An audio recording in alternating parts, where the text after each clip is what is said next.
Good Morning Business, le grand débat.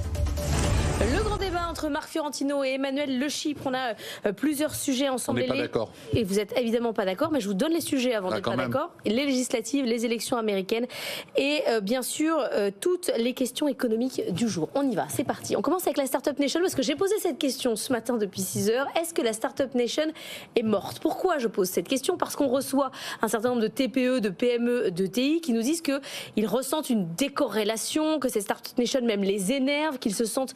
Ils détestent ces Parisiens en pull et en Stan Smith. Voilà, c'est ça exactement. Donc c'est devenu un symbole de ce qu'on doit détester. Exactement. C'est-à-dire Macron égale Startup Nation, comme détestation de Macron, détestation de la Startup Nation. C'est-à-dire que je pense qu'on est allé trop loin, même nous. Je veux dire, il faut se remettre en question. Hein. C'est-à-dire qu'à force d'avoir mis en avant toujours ces licornes dont on s'aperçoit que ce ne sont pas des licornes, que ce sont des baudruches, de ne pas avoir mis assez en avant les entreprises sur le terrain, les PME, les TPE, les artisans, les industriels. Moi, je vois bien, par exemple, la frustration des sociétés cotées en bourse. Sociétés cotées en bourse, des sociétés qui valent plus de 1 milliard d'euros. Elles valent plus de 1 milliard d'euros. C'est-à-dire que si on veut vendre 10% de la boîte en bourse, on peut la vendre, elles vendent ça. Mais quand on les met pas en avant, et qu'on met en avant une boîte qui fait 30 millions d'euros de chiffre d'affaires, 100 millions de pertes et qui vaut 1 milliard, bah, elles deviennent folles.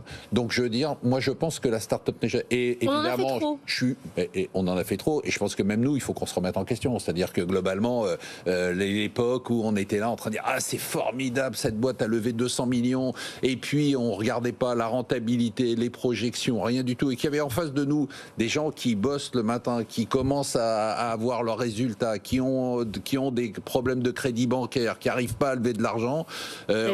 C'est très. Non, mais c'est plus. Non, mais c'est énervant. C'est faible. C'est-à-dire que je pense que ça a ajouté à ce climat de déconnexion. C'est-à-dire une sorte de monde irréel.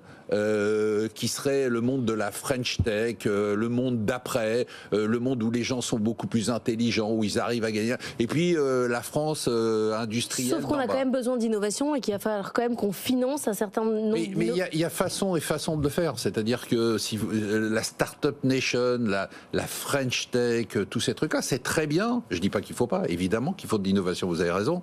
Mais on en a tellement fait qu'on a créé une crispation et qu'on a créé un fossé entre une partie émergée de l'iceberg qui est toute petite quand même, toute petite, à côté d'une masse énorme d'industriels, d'entreprises, de TPE, de boîtes de services qui, elles, font tourner l'économie aujourd'hui et qui se sont sentis totalement délaissés. Et on avait l'impression que c'était une sorte d'entre-soi parisien par rapport au reste des territoires. Emmanuel Le Chypre. D'abord, je pense que ça a correspondu à un état d'esprit, à un moment. C'est-à-dire que vous avez eu cette révolution technologique, vous avez eu un président qui est arrivé, qui était plutôt jeune, qui était un peu une incarnation finalement de cette espèce d'esprit d'entreprise. Je pense qu'il y avait aussi une dimension, alors je suis tout à fait d'accord avec tout ce qu'a dit Marc, mais après, je pense qu'il fallait aussi marquer les esprits, c'est-à-dire qu'il y avait cette idée que, enfin, grosso modo, l'image de la France industrielle dans le monde, elle était quand même pas terrible. Et donc, je pense que là, on a vu finalement une possibilité de ripauliner l'image de la France, nation industrielle, nation productive. Sauf qu'on a un peu créé un monstre marketing qui nous expose en pleine tête. Là où je suis d'accord avec Marc, c'est qu'on en a comme fait les trop. licornes, non, quand on en est arrivé à s'extasier sur le fait que les startups françaises étaient les plus nombreuses au CES de Las Vegas, qu'on versait des larmes d'émotion sur des brosses à dents connectées ou sur des chausse-pieds vibrants, chauffants, tout ce que vous voulez, etc. Enfin, je veux dire, voilà, je pense qu'on a été trop loin dans ce côté gadget de la Startup Nation. Je pense que ça a été bon globalement pour l'image de la France, et il faut reconnaître que l'image de la France a quand même changé dans le monde, et ça...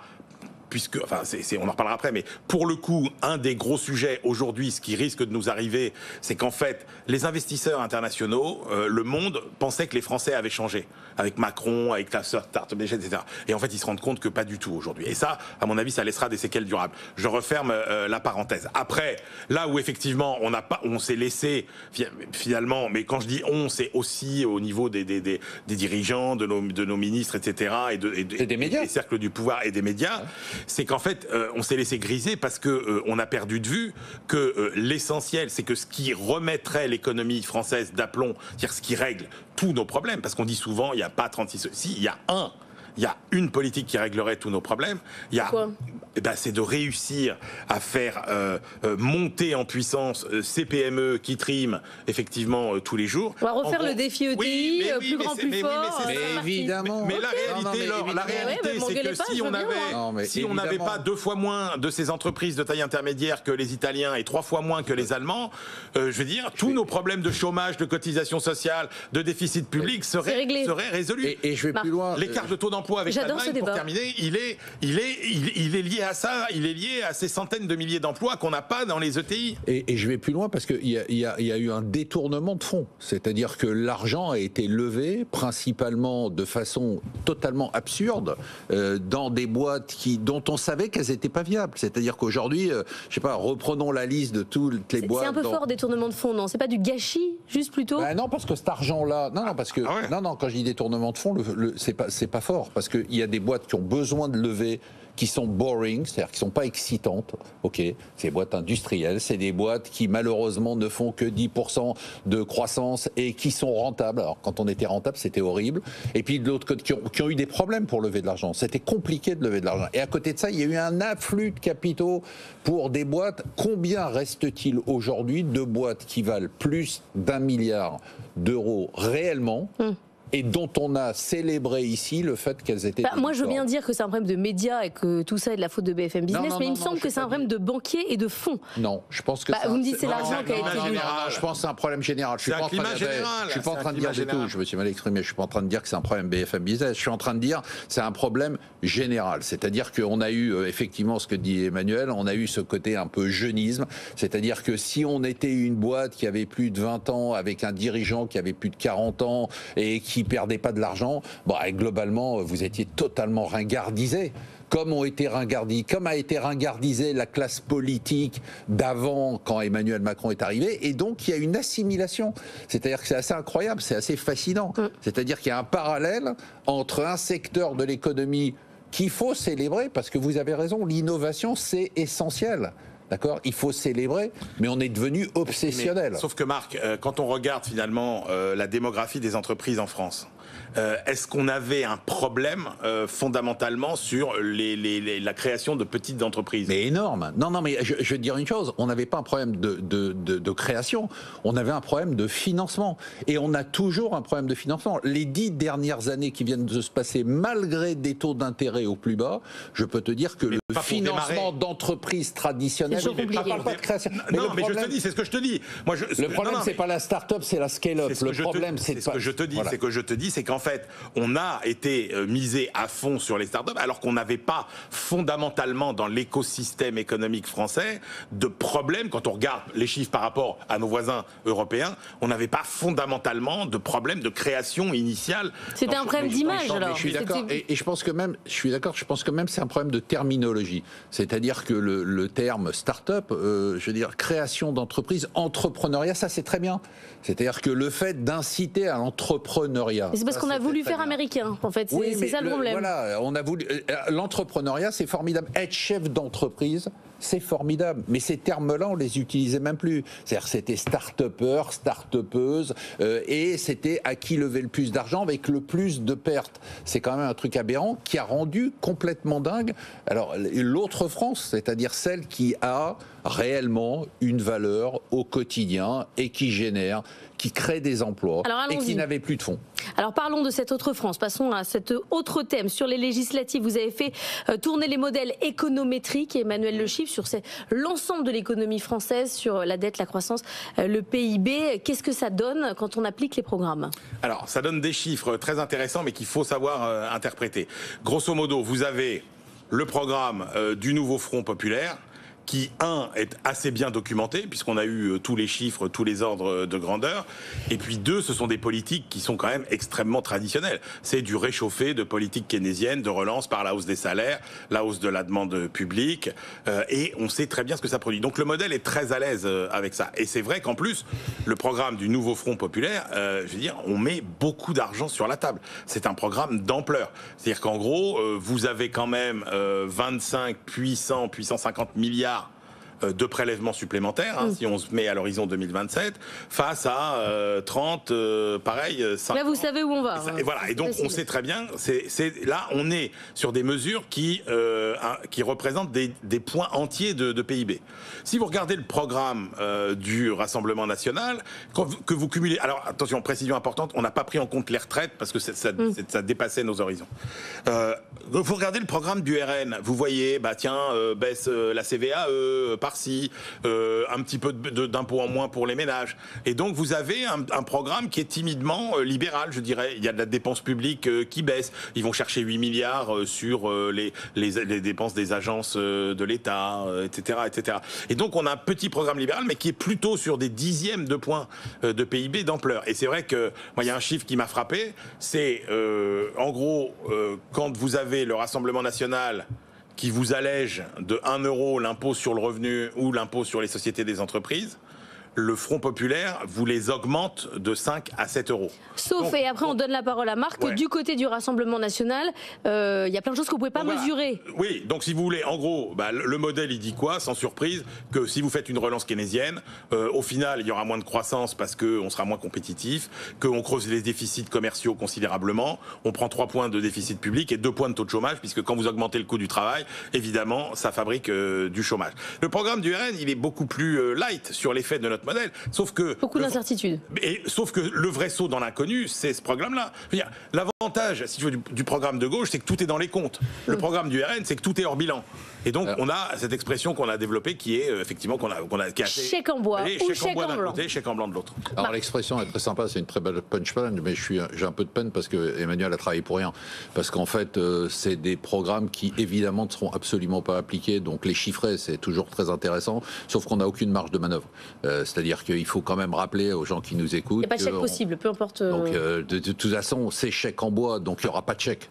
Et donc quand on dit le programme du Rassemblement national est flou, en fait il n'est pas flou du tout, c'est juste un programme économique qui a les moyens de ses ambitions, et il n'y a pas de moyens pour les ambitions. Donc la réalité c'est qu'en fait on va avoir que des programmes qui seront des programmes dans lesquels il va y avoir des mesurettes. Et c'est intéressant de chiffrer, le travail que tu as fait est intéressant, même s'il est totalement inutile. Mais on n'aura que des mesurettes qui sont des mesurettes parce qu'on a deux forces de rappel. Alors je sais qu'Emmanuel n'en aime pas une, mais elle existe quand même. Il va me rappeler 2012, mais c'est pas grave. Il y a une force de rappel qui est quand même le cadre européen. Rappelons-le, on n'est pas en 1981, juste. C'est-à-dire le programme du Front des gauches, c'est 1981. On n'est pas en 1981. Il y a l'euro, il y a la Commission européenne, il y a et l'autre force de rappel, c'est les taux. Et l'autre force de rappel, et même si Emmanuel dit oui, vous criez au loup à chaque fois sur les marchés, il se passe rien. Bon, là on voit quand même ce matin, on vient de passer la barre des 80 points. Alors c'est pas la panique. Je suis d'accord avec Emmanuel. Sur l'écart de taux entre l'Allemagne et on a passé les 80 points. L'écart de taux entre le 10 ans allemand et le 10 ans français, qui est l'indicateur, le fameux spread. On considère, nous, dans les marchés, mais peut-être qu'on a tort, que c'est la cote d'alerte. Ouais. C'est-à-dire qu'à partir du moment où on passe les 80 points, on n'est pas dans la panique, mais on est quand même dans un signal qui nous dit attention, danger.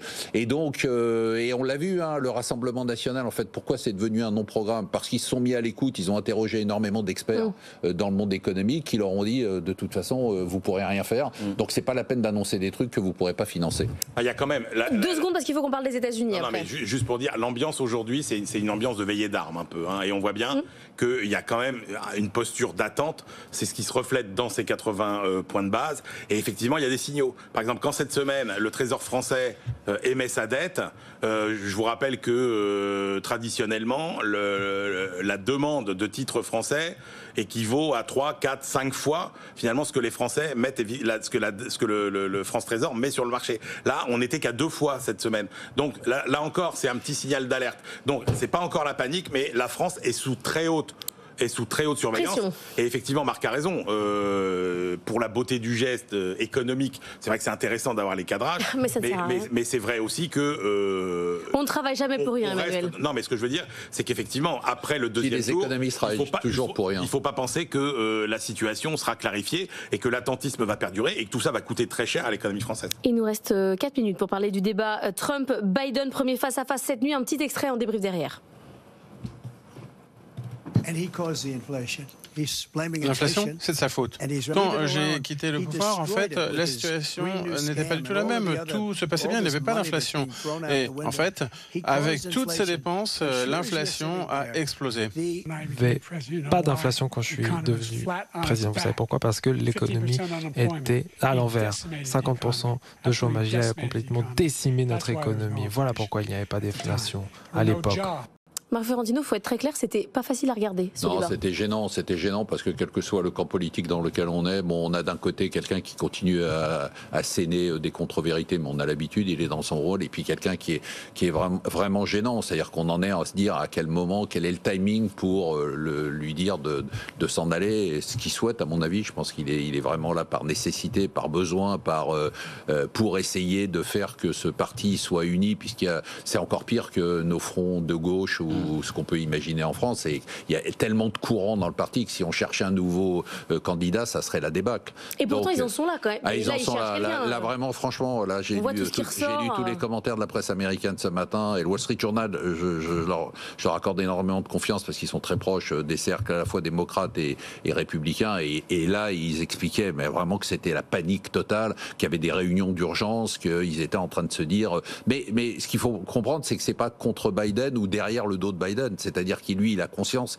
qu'il est dans cet état-là, c'est-à-dire le type est pas... Il cherche pas à rester à tout prix. Non, c'est pas un type, il faut pas le présenter comme un type qui essaye de rester à tout prix et qui s'accroche au pouvoir, c'est pas du tout le cas, il est en train de faire œuvre de salut public pour son parti, sauf que maintenant ça fonctionne plus, et donc là ils en sont à se dire, bon voilà, donc il faut rappeler aux gens qui nous écoutent qu'il y a une convention dans laquelle se présentent des délégués, que normalement à la convention les délégués votent pour le candidat qui a fait la campagne et qui a gagné les primaires, sauf qu'il y a eu dans l'histoire américaine depuis le 19e siècle 3 ou 4 conventions républicaines ou démocrates où au moment de la convention il y a eu un choix différent qui a été fait. Donc le scénario donc c'est possible. C'est possible techniquement, c'est totalement possible. La réalité, c'est pas le problème de savoir si techniquement c'est possible.